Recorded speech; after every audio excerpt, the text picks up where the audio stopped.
যদি হিংসা স্বয়ং বাপও করে, বাপের ক্ষমা নেই। আমরা প্রবাদ বলি না, পাপ তার বাপকেও ছাড়ে না। এটা কেন বলি? কে এই বাপ, আর করেছিল কোন পাপ যে তাকেও ছাড়লো না? পাপ তার বাপকেও ছাড়ে না। পাপের বাপের নাম কাউকে প্রশ্ন করেছেন? পাপের বাপের নাম কি? পাপের বাপের নাম লোভ। তাহলে লোভের বাপের নাম কি? এ জগতে আমাদের যিনি সৃষ্টি করেছেন তিনিই আমাদের বাপ। এ জগতে যে আমাদের সৃষ্টি করেছেন সে কি বাপ? তো তাই আমাদের সবাইকে সৃষ্টি করেছে ব্রহ্মা। কে সৃষ্টি করেছে? পাপও সৃষ্টি করেছে ব্রহ্মা, পুণ্য সৃষ্টি করেছে ব্রহ্মা, লোভ সৃষ্টি করেছে ব্রহ্মা। তার জন্য বললেন পাপ তার বাপকেও ছাড়ে না। অর্থাৎ ব্রহ্মাও যদি পাপ করে তাহলে ব্রহ্মারও সেই পাপের ক্ষমা নেই। আজ ধ্যান দিন, আমাদের সৃষ্টিকর্তা ব্রহ্মা তিনি একবার নয় বারবার পাপ করেছিলেন। মনের ভিতরে অহংকার এসেছিল। হ্যাঁ, মনের ভিতরে অহংকার, হিংসা, অহংকার আসলে তিনি শেষ। মহাপ্রভু বললেন অভিমানম সুরাপানম গৌরব ঘোররৌরবম প্রতিষ্ঠাসু করে বেষ্ঠা তিনকে উত্তমা। মহাপ্রভু বললেন অভিমানম সুরাপানম, অভিমান করবে না। কারোর সাথে অভিমান করা যাবে?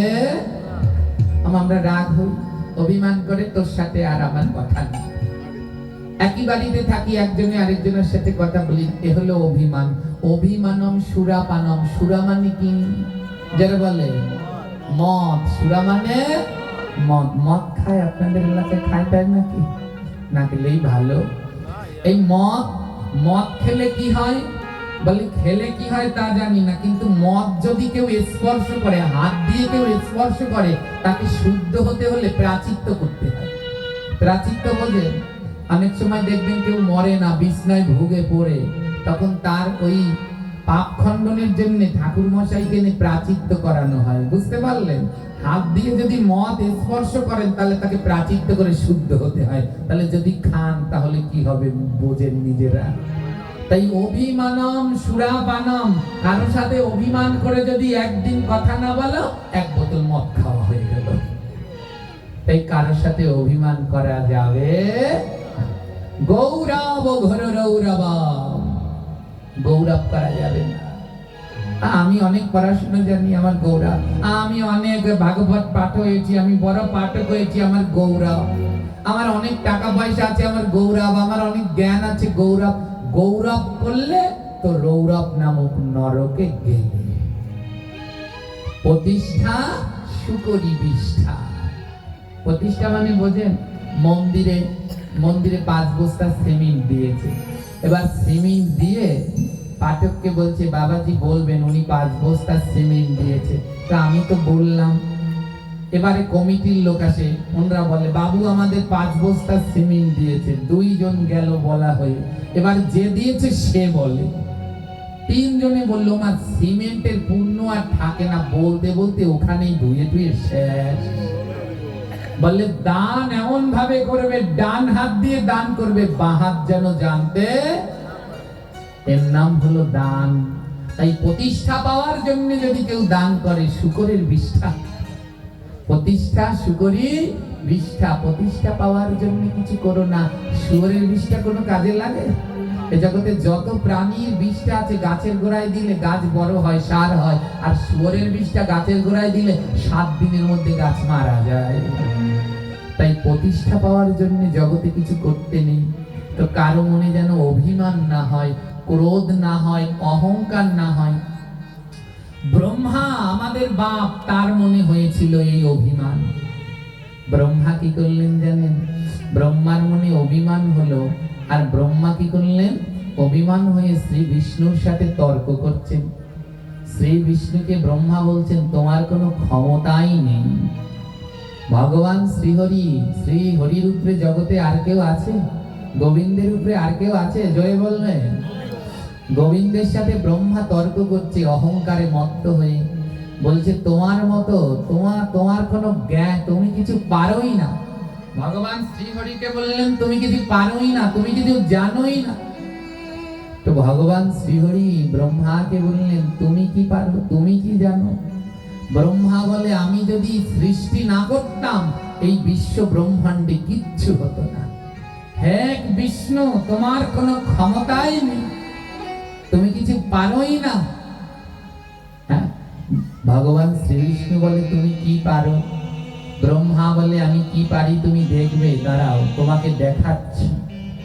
ব্রহ্মা অভিমান করে চলে গেলেন। ওই যে বললাম অভিমানম সুরা, মদ খেলে যেমন মাথার ঠিক থাকে না, আর কারো মাথার মধ্যে যদি অভিমান হয় তাহলেও তার মাথা ঠিক থাকে না। ব্রহ্মা অভিমান করে চলে গেলেন ব্রহ্মলোকে। ব্রহ্মার মাথার আর ঠিক নেই, কি করবে কি করবে। ভগবান শ্রীবিষ্ণুর তো অজানা কিছু জানা নেই। ভগবান শ্রীবিষ্ণু ধ্যান করে দেখলেন ব্রহ্মা অভিমান করে একটা জিনিস তৈরি করছে, মানুষের গাছ। কিসের গাছ বানাচ্ছে? মানুষের গাছ। ওমা, কলা হয় গাছে গাছে ছড়ায় ছড়ায়, সুপরি হয় ছড়ায় ছড়ায়। এ জগতে যদি গাছে ছড়ায় ছড়ায় মানুষ হতো, পৃথিবীতে কিছু থাকতো? জোরে বলেন, থাকতো? মানুষের পেটে মানুষ হয় একটা দুইটা তিনটা চারটা পাঁচটা, তারপরেও পৃথিবীতে কিচ্ছু নাই, যা পায় সব খায়। সাপ, কুচ্চা, ব্যাং, শুয়োর, মোর, জিয়ানের যদ্দুর সব খাচ্ছে, কোনোটা বাদ নেই। আর যদি ছড়ায় ছড়ায় মানুষ হতো তাহলে মানুষও মানুষকে খেয়ে ফেলতো। ভগবান শ্রীবিষ্ণু মনে মনে ভাবছেন ব্রহ্মা যদি কোনো রকম এই মানুষের একটা গাছ বানাতে পারে এই পৃথিবী শেষ হয়ে যাবে। ব্রহ্মার এই অহংকারকে, এই অভিমানকে পতন করতে হবে। তাই ভগবান শ্রীবিষ্ণু চললেন কৈলাস পর্বতে ভোলানাথের কাছে। কার কাছে যাচ্ছেন? ভোলানাথ কিসের দেবতা? মা ধ্বংসের দেবতা, সংহারের দেবতা। আপনারা শিবের মাথায় জল ঢালেন, শিব পুজো করেন, শিবকে জল দেন। শিবের মাথায় জল দিলে কি চাইতে হয়? শিবের কাছে মায়েরা কি চান? যেন শিবের মতো একটা স্বামী হয় না। শিবের কাছে কোনোদিন শিবের মতো স্বামী চাইতে নেই। শিবের কাছে দুটি জিনিস চাইতে হয়। প্রথম, শিব হলো পরম কৃষ্ণ ভক্ত। শিব হলো পরম কৃষ্ণ ভক্ত, তাই শিবের কাছে প্রথম চান হে ভোলানাথ আমায় কৃষ্ণ ভক্তি দান করুন। দ্বিতীয়টা কি চাইবেন? শিব হলো ধ্বংসের দেবতা, সংহারের দেবতা, তাই শিবের কাছে বলুন হে মহাদেব আমার এই দেহের মধ্যে কাম, ক্রোধ, লোভ, মোহ, মাৎসর্য এই ষড়রিপুকে তুমি সংহার করে দাও, আমাকে কৃষ্ণ সেবায় লাগাও। এটা চান শিবের কাছে। শিব কে জানে? শিব কত বড় ত্যাগী জানেন? একবার নারদ ঋষি গিয়ে জিজ্ঞেস করলো ভোলানাথ এ জগতে যত বৈষ্ণব আছে সবাই টানা করে তিলক দেয়, এই তিলক হলো ভক্তের পদরেণু, গোপীর পদরেণু, সবাই তিলক পরে। শিব তিলক পরে? জোরে বলেন, তিলক পরে? শিব গায়ে কি মাখে? শ্মশানের ছাই, ভস্ম মাখে। সবাই বলে কেউ মারা গেলে শিব শ্মশানে গিয়ে গড়াগড়ি দেয়, আর গড়াগড়ি দিয়ে শ্মশানের ছাই মাখে। নারদ জিজ্ঞেস করলেন হে ভোলানাথ আপনি তো পরম বৈষ্ণব, আপনি তো পরম বৈষ্ণব, এ জগতে বৈষ্ণবরা ললাটে তিলক দেয়, আর আপনি শ্মশানের ছাই গায়ে মাখেন কেন? এ কথা যখন বলছে শিবের নয়নে জল ঝরছে। শিব কিছু বলতে পারছে না। মা পার্বতীর কাছে গিয়ে নারদ বলল মা তুমি বলো শিব শ্মশানের ছাই কেন গায়ে মাখে? মা পার্বতী বললেন নারদ শিব সব শ্মশানের ছাই গায়ে মাখে না। ওমা আপনি আমি মরলে পরে আমার শ্মশানের ছাই শিব গায়ে মাখবে না। মা পার্বতী বলল নারদ শিব শ্মশানের ছাই গায়ে মাখে না। মা গো শিব কোন শ্মশানের ছাই গায়ে মাখে? মা পার্বতী বলল নারদ যেই মানুষ প্রতিদিন দ্বাদশ অঙ্গে তিলক করে, যেই মানুষ প্রতিদিন দ্বাদশ অঙ্গে তিলক করে, সেই মানুষ যদি মারা যায় শিব তার শ্মশানের ছাই গায়ে মাখে। নারদ মানুষ প্রতিদিন দাদা সঙ্গে তিলক করে, সেই মানুষটা যদি মারা যায় আর তাকে যদি পোড়ানো হয়, তবে তার শ্মশানের ছাই নিয়ে শিব তিলক করে। শিব বলে, যে আমার গোবিন্দকে ভালোবাসে আমি তাকে বড় ভালোবাসি। নারদ, শিব সব শ্মশানের ছাই গায়ে মাখে না। যেই ভক্ত সাধু সঙ্গে যায়, যেই ভক্ত সাধু সঙ্গে গিয়ে নয়ন জলে কৃষ্ণ নাম বাড়ি বর্ষণ করে, যেই ভক্ত সাধু সঙ্গে গিয়ে ভক্তের চরণ ধুলি অঙ্গে মাখে, যেই ভক্ত তার দেহটা ভক্তের সাথে প্রেমালিঙ্গন করে, সেই ভক্ত যদি মারা যায় আর ভোলানাথ সেই ভক্তের শ্মশানের ছাই নিয়ে অঙ্গে মাখিব। ওমা, তাই যেখানে ভক্ত সঙ্গ হয় সেখানে ভোলানাথ ছুটে যায়।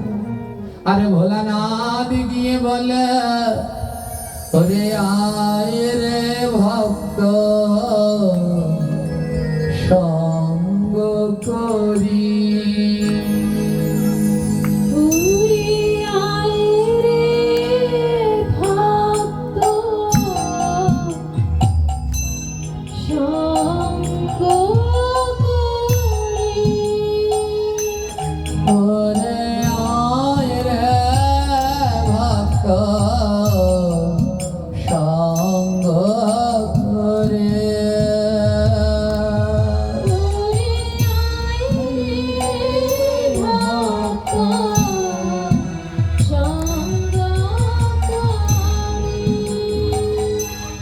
এই ভক্তের অঙ্গে দিয়া অঙ্গ,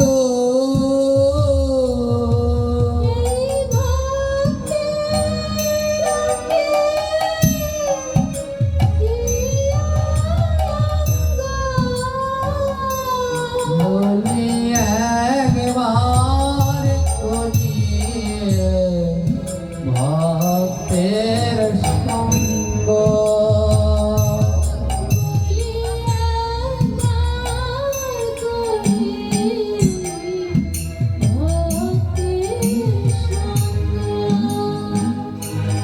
ওরে আয় রে ভক্ত বুকে আয় রে,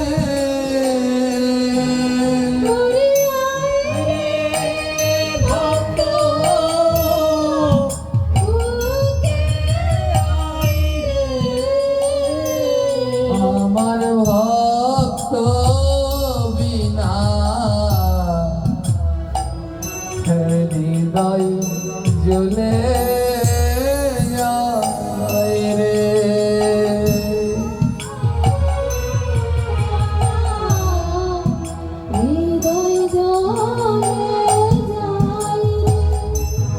আমার বুকের মাঝে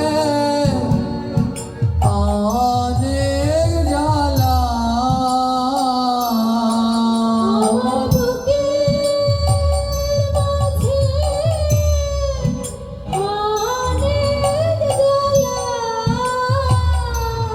ওরে কারো কাছে যায় না বলা।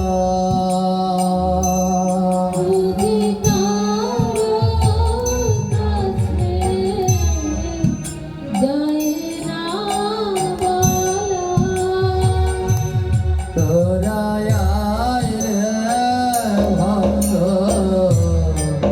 পরশ করে।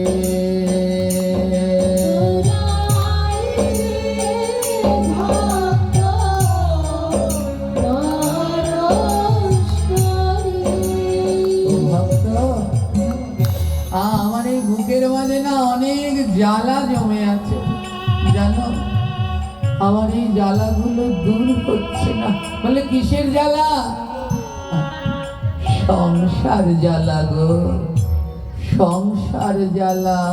আমি সংসার জ্বালায় জ্বলে জ্বলে মরি। এই সংসার বড় স্বার্থপর মা, যত পারো সাধু সঙ্গ করো, সাধু সঙ্গ করে নাও। আজ রাত্রবেলা এখান থেকে গিয়ে ঘুমাবে, কাল সকালে যদি চোখ খুলে দেখতে পারো তাহলে তোমার সকাল, আর কাল যদি তোমার চোখ আর না খোলা হয় তোমার পরকাল। যেই জীবনে একটা রাত্রির গ্যারান্টি নেই, ঘুম ভাঙলে সকাল, না ভাঙলে পরকাল। কোন মায়ায় ডুবেছো, কোন সংসার মায়ায় ডুবেছো, আবার গোবিন্দকে ভুলে গিয়ে সারাটা দিন ধরে খাটলে। কাদের জন্য খাটলে? এরা তো আর মনে রাখবে না। যাদের জন্য সারাদিন গাদার মতো কাটছে না, কেউ তোমায় মনে রাখবে না। সেদিন বুঝতে পারবে যেদিন তোমার দেহ থেকে প্রাণ পাখিটি বিদায় নেবে। আজ এখান থেকে যাওয়ার সময়, এই পাঠ শুনে যাওয়ার সময় কারো যদি রাস্তায় মৃত্যু হয়, মা, কারো যদি রাস্তায় মৃত্যু হয়, আপনার আত্মীয়রা স্বজনরা খবর পেয়ে আপনার দেহটাকে নিতে আসবে। রাস্তায় মারা গেছে আপনার মা, রাস্তায় মারা গেছে আপনার বাবা, মারা গেছে, আপনার ছেলেরা নিতে আসবে। আপনার দেহটাকে বাড়ি নেবে কিন্তু ঘরে নেবে না। আপনার দেহটাকে নিয়ে উঠানে শুয়ে রাখবে কিন্তু ঘরে আর নেবে না। কি মায়াবী সংসার জানেন? আপনার কানে যদি একটা সোনার দুল থাকে, আপনার হাতে যদি একটা আংটি থাকে, পকেটে যদি মোবাইল থাকে, ওইগুলো ওরা ঘরে নেবে কিন্তু আপনাকে আর ঘরে নেবে না। দেহ থেকে প্রাণ পাখিটি চলে গেলে ওই টাকা পয়সা সোনার আংটির মূল্য আছে, কিন্তু আপনার কোনো মূল্য নেই ওই সন্তানের কাছে। সেই সন্তান, সেই আত্মীয় স্বজন যাদের জন্যে আপনি গোবিন্দকে ভুলে গেলেন, তাই আর নয়, আর নয়। যারা এখনো মালা জপ করো না, সবাই জপের মালা নেও, জপ করো। যারা এখনো গলায় মালা পরনি, ওরে ওই সোনার চেন কেড়ে নিয়ে যাবে, কিন্তু গলার তুলসীর মালাটা নেবে না। মালা পরো গলায়। মরলে পরে ছোনো পাউডার মেকআপ দিয়ে সাজাবে না, তিলক দিয়ে সাজাবে। তিলক পরো। সেই সংসার জ্বালায় আমার এখানে যারা আছে, কাউকে জিজ্ঞেস করবো, একজন সুখী নেই, কেউ সুখী নেই, সবাই জ্বলছে। সবার ঘরে একটা না একটা যন্ত্রণা আছে। কেউ ছেলেকে নিয়ে যন্ত্রণা ভোগ করছে, কেউ মেয়েকে নিয়ে, কেউ স্ত্রীকে নিয়ে, কেউ স্বামীকে নিয়ে, কেউ সন্তানকে নিয়ে একটা না একটা যন্ত্রণা সংসার নামক জ্বালায় জ্বলছে। বলে শান্তি কোথায়? এই সংসার নামক আমার অনেক জ্বালা, এই জ্বালা আমি সহ্য করতে পারছি। এক পাশে দাঁড়িয়ে মহাজন বলছে, তোমার অনেক জ্বালা, তাহলে একটা কাজ করো। কি কাজ? চন্দন বেটে গায়ে লাগাও। জানো, চন্দন খুব ঠান্ডা, শীতল। তোমার গায়ে যদি প্রচুর জ্বালা হয় তাহলে চন্দন বেটে গায়ে লাগাও, দেখবে তোমার জ্বালাগুলো সব দূর হবে। ভক্ত বলছে, ও বৈষ্ণব, যদি চন্দনে আমার জ্বালা না যায়, বলে চন্দনের সাথে একটু কর্পূর মিশিয়ে দিও। চন্দন আর কর্পূর একসাথে মিশলে আরো ঠান্ডা হয়। চন্দন আর কর্পূর দুটো মিশিয়ে গায়ে লাগিও, দেখবে তোমার সব জ্বালা তাতেও যদি না যায়, বলে তাহলে একটা কাজ করো, ওই চন্দন কর্পূরের সাথে একটু অগরু মিশিয়ে দিও। অগরু আরো ঠান্ডা। চন্দন কর্পূর আর অগরু তিনটি একসাথে মিশলে খুব শীতল হয়। ওই তিনটা মিশিয়ে গায়ে লাগিয়ে দেখবে তোমার গা ঠান্ডা হবে। বলে তাতেও যদি আমার জ্বালা না যায়, বলে তাহলে একটা কাজ করবে কি জানো, চন্দন কর্পূর অগরু এই তিনটা মিশিয়ে কোনো নদীর পাড়ে গিয়ে বসবে। দেখবে নদীর পাড়ে ঠান্ডা বাতাসে, নদীর পাড়ে ঠান্ডা বাতাসে আর চন্দন কর্পূর অগরুরের ঠান্ডা নির্যাসে তোমার অঙ্গটা শীতল হয়ে যাবে। ভক্ত বললেন, ও বৈষ্ণব, তাতেও যদি আমার জ্বালা না যায়, এই যে সংসার জ্বালা বৈষ্ণব, এই যে সংসার নামক মায়ার জ্বালা, যদি ওই অগরু চন্দন কর্পূর শীতল বাতাসেও আমার জ্বালা না যায়, বৈষ্ণব ঠাকুর বলল, তাহলে তুমি একবার সাধু সঙ্গে ভাগবত পাঠে যেও। বলে, সেখানে গিয়ে কি করব? বলে, সাধু সঙ্গে ভাগবত পাঠে গিয়ে একবার ভক্তকে বুকের মাঝে জড়িয়ে ধরে দেখো, তোমার জন্মে জন্মের যত জ্বালা আছে দূর হয়ে যাবে, তোমার হৃদয়টা শীতল হয়ে যাবে। একবার ভাগবত পাঠে গিয়ে ওই ভক্তকে জড়িয়ে ধরে দেখো। তাই আজ ভক্ত দুটি বাহু বাড়িয়ে দিয়ে বলছে, ওরে আয় না ভক্ত পরশ করে,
আই বুকে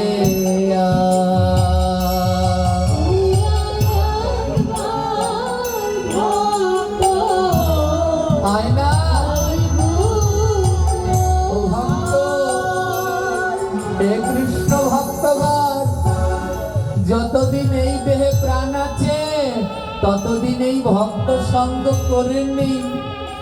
দেহ থেকে প্রাণ পাখিটা চলে গেলে আপনার তুলসী তলায় শুইয়ে রাখবে।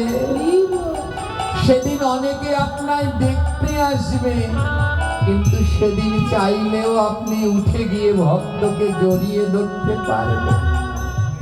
এ জগতে মৃত্যুর কোনো গ্যারান্টি নেই। আজ বিকেল বেলায় একটা ছোট্ট বাচ্চাকে নিয়ে আসলো, 2 মাস বয়স। ওর দাদু মারা গেছে, ওর বাবা শ্রাদ্ধের কাজের আয়োজন করেছে, প্যান্ডেল হয়েছে, সেই দিন ছেলেও মারা গেল। আপনাদের এলাকায় কোনো গ্যারান্টি নেই। চলে গেলেন, একদিন আপনি আমি সবাই চলে যাব।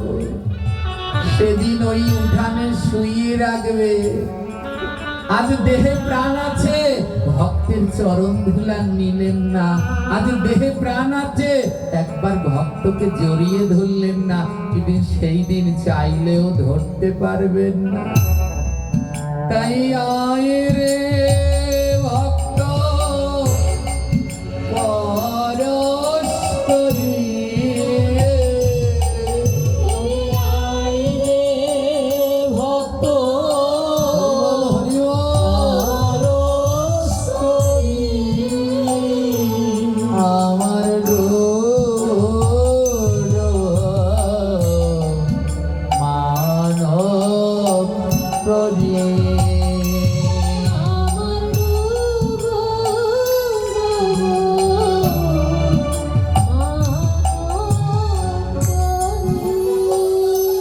তোমরা দাও দাও আমার চরণ ধুলি,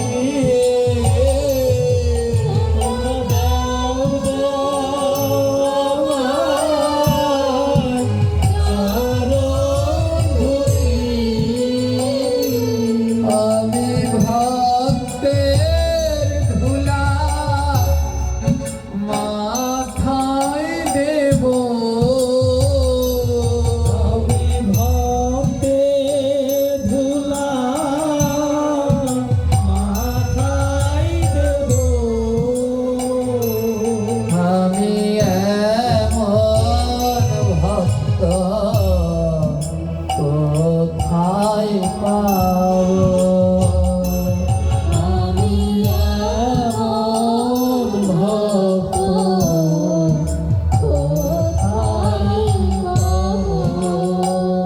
আজ যত পারো এই ভক্তের ধুলা মেখে নাও। কালকে এই উঠান থাকবে মা, কালকে এই গাছও থাকবে, লাইটও থাকবে, কিন্তু কালকে আর এখানে ভক্তরা আসবে না। কালকে এই সঙ্গ আর নেই। আজ 3 দিন ধরে এখানে আনন্দের হাট বসেছিল, আর অল্প সময় মাত্র এই আনন্দের হাট ভেঙে যাচ্ছে। যারা এই ভাগবত পাঠের আয়োজন করেছিলেন, দীর্ঘদিন ধরে অপেক্ষা করেছেন, তিল তিল করে জোগাড় করেছেন, চড়ুই পাখির মতো, বাবুই পাখির মতো মনের মধ্যে স্বপ্ন বুনেছেন, ভাগবত হবে আমাদের আঙিনায়, সাধু বৈষ্ণব আসবে। কত প্রার্থনা, বৃষ্টি যেন না হয় প্রভু, সব যেন ঠিক ঠিক হয়। আজ সেই সাজানো বৃন্দাবন আর অল্প সময়ের মধ্যে ভেঙে যাবে। যারা 3 দিন ধরে এক মনে এখানে ভাগবত শুনেছেন, কালকে 8টা বাজলে একবার হলেও হৃদয় কেঁদে উঠবে, আজ যেন কি নেই। আর কালকে আপনার হৃদয়টা যার জন্য কেঁদে উঠবে, তার নাম হলো সাধু সঙ্গ। কালকে আর এই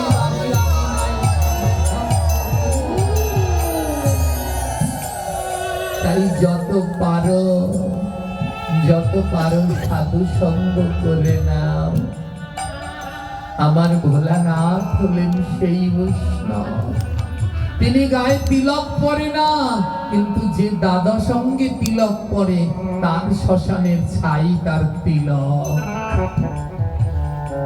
আজ গোবিন্দ আমার ব্রহ্মার মনে অহংকার হয়েছে, তাই ব্রহ্মার অহংকার দমনের জন্য গোবিন্দ আমার রওনা দিলেন কৈলাস পর্বতে। আর কৈলাসে গিয়ে ভোলানাথের কাছে দাঁড়ালেন। আর যেই না দাঁড়ালেন, দুজনে ভক্ত আর ভগবান। এ জগতে ভক্ত যেমন ভগবানকে প্রণাম করে, আবার ভক্তের মতো ভক্ত হলে ভগবানও তাকে প্রণাম করে। ভগবান লুটিয়ে পড়ে প্রণাম করছে ভোলানাথকে, আর ভোলানাথ প্রণাম করছে শ্রী বিষ্ণুকে। ভোলানাথ গলায় তুলসীর মালা পরে না, টানা করে তিলক পরে না, মস্তক মুন্ডন করে চৈতন্য রাখে না, কিন্তু তারপরেও ভাগবতে বললেন বৈষ্ণবানাম যথা শম্ভু। বৈষ্ণব দুই ভাবে হওয়া যায়, আচরণে বৈষ্ণব, আভরণে বৈষ্ণব। তুলসীর মালা পরলাম, তিলক পরলাম, চৈতন্য রাখলাম, উত্তরী বললাম, নামাবলী বললাম, এটা হলো আভরণে। আরেক ভাবে বৈষ্ণব হওয়া যায়, তা হলো আচারণে। ভোলানাথ আচরণে হয়েছে। তাই এ জীবন তখনই পূর্ণ যেই দিন আচরণ এবং আভরণ এই দুটো যখন মিলে যাবে, সেই দিন সে পূর্ণ হয়ে যাবে।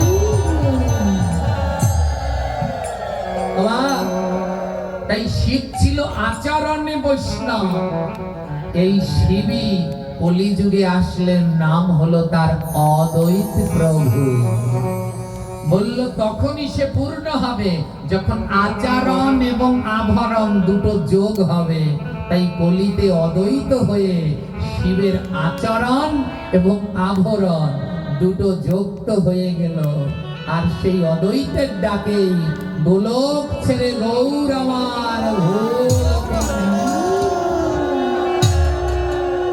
বলদেবাদিদেব মহাদেবকে।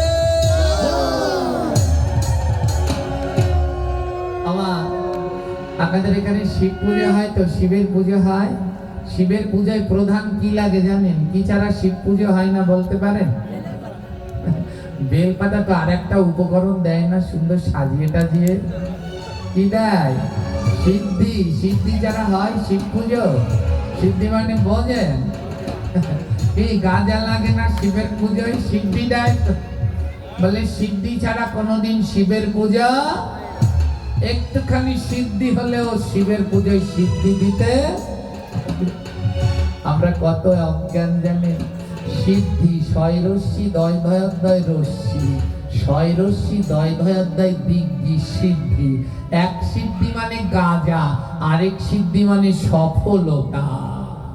এ জগতে গোবিন্দকে কেউ যদি সফল ভাবে পেয়ে থাকে, তাহলে সে হলো দেবাদিদেব মহাদেব। তাই শিবের পূজায় সিদ্ধি লাগে, গাঁজা সিদ্ধি নয়। শিবের পূজায় সফলতা লাগে। এমন ভরে ভগবানকে ডাকো যেন সফল হয়ে শিবের মতো গোবিন্দ তোমার কাছে সারা দিয়ে দেয়। তাই আজ সেই পরম বৈষ্ণব ভোলানাথ, সবাই মিলে ভোলানাথের জয় দেবেন। বলো ভোলানাথকে। এবার ভোলানাথ জিজ্ঞেস করছে, প্রভু তুমি এখানে কেন আসলে? হরি বল। জিজ্ঞেস করলো, প্রভু তুমি এখানে কেন আসলে?